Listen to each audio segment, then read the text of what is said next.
नमस्कार, आप देख रहे हैं श्री नारद मीडिया।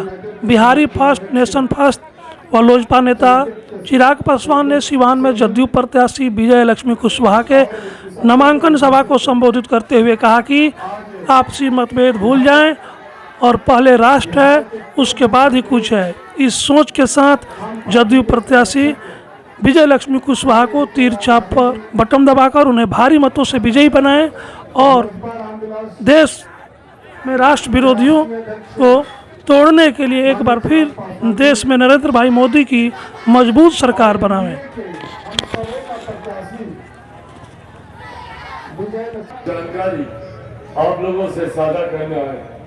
आप सब जानते हैं कि देश में 2 चरण का मतदान हो चुका है और इस 2 चरण के मतदान में एक बात स्पष्ट है, एक बात तय है कि 4 जून के बाद तीसरी बार देश के प्रधानमंत्री हमारे मौजूदा प्रधानमंत्री आदरणीय नरेंद्र मोदी जी बनने जा रहे हैं। इसमें कहीं कोई संदेह नहीं है, इसमें कहीं किसी तरीके की शंका नहीं। साथियों, जब तीसरी बार हमारे प्रधानमंत्री जी देश के प्रधानमंत्री बनने जा रहे हैं, ऐसे में हम सबकी जिम्मेदारी बढ़ जाती है। हम लोगों की जिम्मेदारी बढ़ जाती है कि हमारी लोकसभा से जो प्रत्याशी चुनकर यहाँ से जाए वो भारत के प्रधानमंत्री के बगल में बैठकर आप लोगों की समस्या का समाधान कर सके, हमारे मुख्यमंत्री के बगल में बैठकर आप लोगों की जुड़ी योजनाओं को पारित करा सके। ऐसे में आज आप लोगों के पास मैं आदरणीय हमारी बहन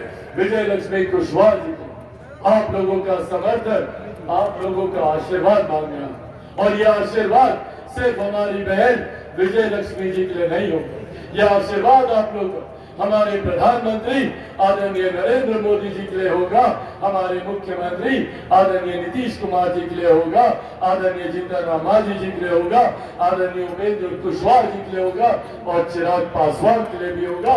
यह आग्रह करने आज आप लोग को भी साथियों, हमारे प्रधानमंत्री को देश का तीसरी बार प्रधानमंत्री बनना अनिवार्य है।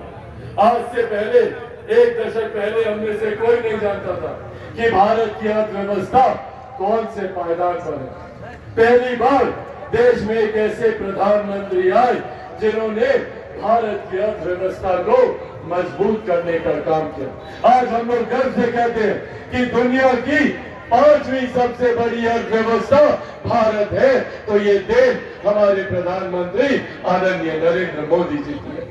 लोग कहते हैं कि अर्थव्यवस्था अर्थशास्त्रियों से जुड़ा हुआ विषय, पर जब एक देश की अर्थव्यवस्था मजबूत होती है तो उस देश के हर राज्य का राजस्व बढ़ता है, उस क्षेत्र का आर्थिक विकास होता है, हर गरीब व्यक्ति के हाथ में ज्यादा कमाई आती है, प्रति व्यक्ति आय में इजाफा होने लगता है।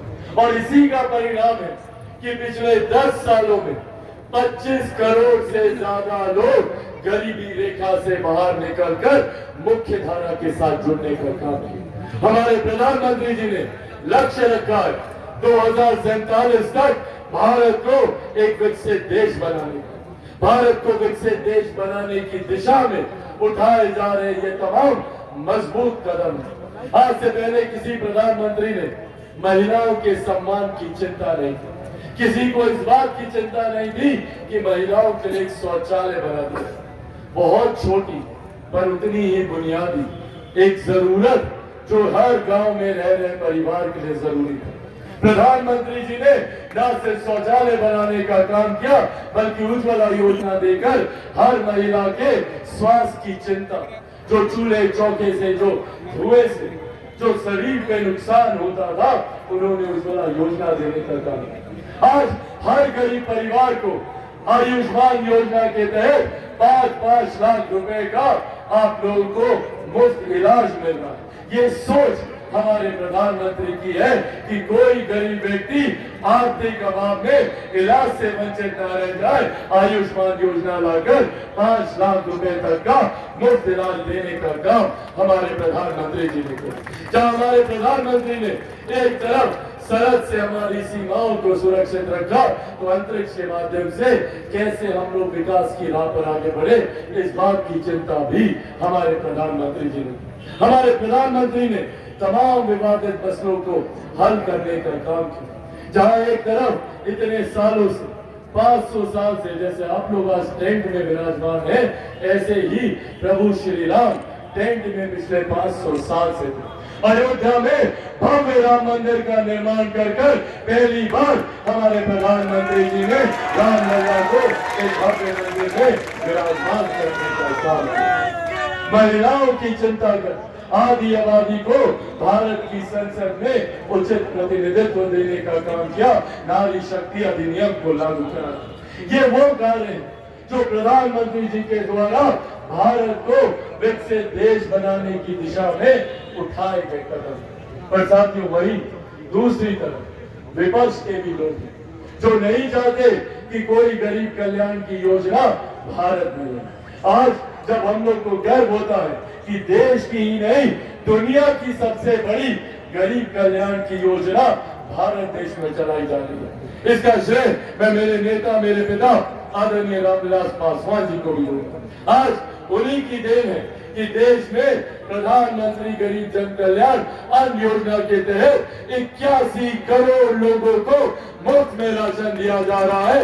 ये सोच हमारे प्रधानमंत्री आदरणीय नरेंद्र मोदी जी। जहां एक तरफ गरीबों के कल्याण के लिए एक के बाद हमारी केंद्र सरकार, हमारी बिहार की सरकार योजनाएं ला रही है, प्रधानमंत्री आवास योजना हो, मुख्यमंत्री आवास योजना हो, तो वहीं दूसरी तरफ ये विपक्षी दलों का गठबंधन है जो नहीं चाहते कि ऐसी योजना धरातल पर उतरे। ये वही लोग हैं जिन्होंने नौकरी के बदले जमीन लेने का काम किया। ये वही लोग हैं जो 55 साल तक केंद्र में सत्ता में रहे, कांग्रेस जैसी सरकारें, पर उन्होंने कभी गरीबों के भलाई की चिंता नहीं की। राजद जैसे दल, उनके सहयोगी जो बिहार में 15-15 साल तक यहाँ सत्ता में वो लोग रहे, पर उन्होंने कभी गरीबों की चिंता नहीं। और आज एक सुनियोजित तरीके से आप लोगों की जमीन, आप लोगों की जायदाद हड़पने का इंतजाम किया था। आप सब लोगों ने सुना होगा एक इनहेरिटेंस टैक्स ये लोग लेकर आ रहे हैं, विरासत पे टैक्स कांग्रेस राजद की सत्ता लाने की सोच रखती है। क्या है ये विरासत पे टैक्स? जितनी आप लोग की जमीन है, जो भी आप लोग की संपत्ति है, जितना भी महिलाओं का जेवर गहना है, इसका 55% हिस्सा लूटने की सुनियोजित तैयारी कांग्रेस और राजद के लोगों के द्वारा की जा रही है।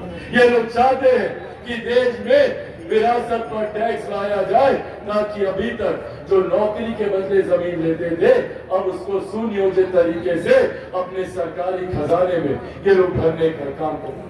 साथियों, इस सोच से हम लोगों को सावधान रहने की जरूरत है। जहां एक तरफ गरीब कल्याण की योजनाएं चल रही है, ये लोग चाहते हैं कि आने वाले दिनों में जिनको भी 5 किलो राशन मिल रहा है वो नहीं मिले। 140 करोड़ देशवासियों को मुख्य धारा के साथ जोड़ने की सोच रखते हैं। आज उज्ज्वला की बात हो, आयुष्मान की बात हो, प्रधानमंत्री आवास की बात हो, अन्य योजना की बात हो, बिना जाति बिना धर्म देखे सबके साथ समावेशी विकास की सोच के साथ हमारी सरकार आगे बढ़ने का काम कर रही है। इसीलिए साथियों, यह आग्रह मैं आप सबसे करूंगा, जरूरी है हम सबको एकजुट होकर, क्योंकि भ्रमित करने वाले बहुत लोग आएंगे और सिर्फ झूठ बोलकर आप लोगों को डराकर, आप लोगों को धमकाकर, ये वही लोग हैं जो लाठी में तेल पिलाकर गुंडाई करने का काम करते हैं। ये वही लोग हैं जिनके जमाने में 90 के दशक में कोई महिला शाम के बाद घर से बाहर नहीं निकल सकती। आज उसी जंगल राज की आहट सुनाई देती है। आज उसी तरीके से खुलेआम महिलाओं को बेइज्जत किया जाता है, गाली दी जाती है। ऐसे में हम लोगों को ये फैसला करने की जरूरत है कि ऐसे लाठी में तेल पिलाने वाले लोगों के साथ आगे चलना है या एक ऐसे प्रधानमंत्री के साथ आगे बढ़ना है जो हाथ पकड़कर गरीबों को मुख्य धारा के साथ जोड़ने की सोच रखते हैं। इसीलिए साथियों, अंत में यह आग्रह आप लोगों से करेंगे, हम लोगों से यह आग्रह करेंगे, आगामी 25 तारीख को मतदान, उससे पहले हम दोबारा यहाँ पर आए, पर आगामी 25 तारीख को एक एक व्यक्ति, और ये जिम्मेदारी खास तौर पर मेरे तमाम युवा साथियों की है। सब लोग जाइएगा ना, अकेले नहीं जाना। गांव से दादा दादी चाचा चाची सब भाई बंधु दोस्त सबको लेकर जाना। कोई घर में छूटना नहीं चाहिए। एक एक व्यक्ति घर से निकलेगा और जाकर मतदान केंद्र में कौन से छाप पर बटन दबाइएगा? तीन छाप पर बटन दबाकर आप हमारी बहन विजय लक्ष्मी जी को यहाँ से विजय बनाइएगा। और जब विजय लक्ष्मी जी यहाँ से जीत कर जाएंगी तो सीधा प्रधानमंत्री, तीसरी बार प्रधानमंत्री पद की शपथ लेंगे। मुख्यमंत्री जी मजबूत होंगे, जितेंद्र मांझी जी मजबूत होंगे, उपेंद्र कुशवाहा जी मजबूत होंगे और आपके बेटे, आपके भाई चिराग पासवान को भी आप लोग मजबूती देने का काम करेंगे। तो आप सब लोग तैयार है ना? एक बार दोनों हाथ उठाकर जोरदार ताली से आप लोग अपना आशीर्वाद दे दें। बहुत बहुत धन्यवाद साथियों। एनडीए गठबंधन जिंदाबाद, एनडीए गठबंधन जिंदाबाद, एनडीए गठबंधन जिंदाबाद। बहुत बहुत धन्यवाद साथियों। जय हिंद, जय बिहार। घमंडिया गठबंधन के लोग, जिनको इंडी गठबंधन भी कहते हैं, वे लोग मुद्दा विहीन हैं। कोई उद्देश्य उनका नहीं है, और उद्देश्य अगर है भी तो कौन प्रधानमंत्री होगा ये वो लोग बनना चाहते हैं, लेकिन आपस में एकता नहीं है।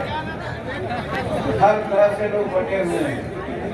बंगाल में ममता दीदी कुछ करती हैं, केजरीवाल साहब कुछ करते हैं, उत्तर प्रदेश में हमारे अखिलेश जी कुछ करते हैं, वगैरह वगैरह लोग। इसी तरह से अनेक लोग वहाँ पर हैं जो प्रधानमंत्री के चुनाव के लिए, प्रधानमंत्री की उम्मीदवारी के लिए लड़ रहे हैं। तो कहने का मतलब कहा जाता है अनेक जोगी मजबूर। तो इस तरह से उनका मजबूर का घर उजड़ा हुआ है, कोई अस्तित्व नहीं है उनका। और दूसरी तरफ नरेंद्र भाई मोदी जी के नेतृत्व में एनडीए का गठबंधन मजबूत होकर के आज देश में और राज्य में अपना काम कर रहा है। राज्य में आप देख रहे हैं, चाहे जदयू का मामला हो, भाजपा का मामला हो, एलजेपीआर का मामला हो या लोक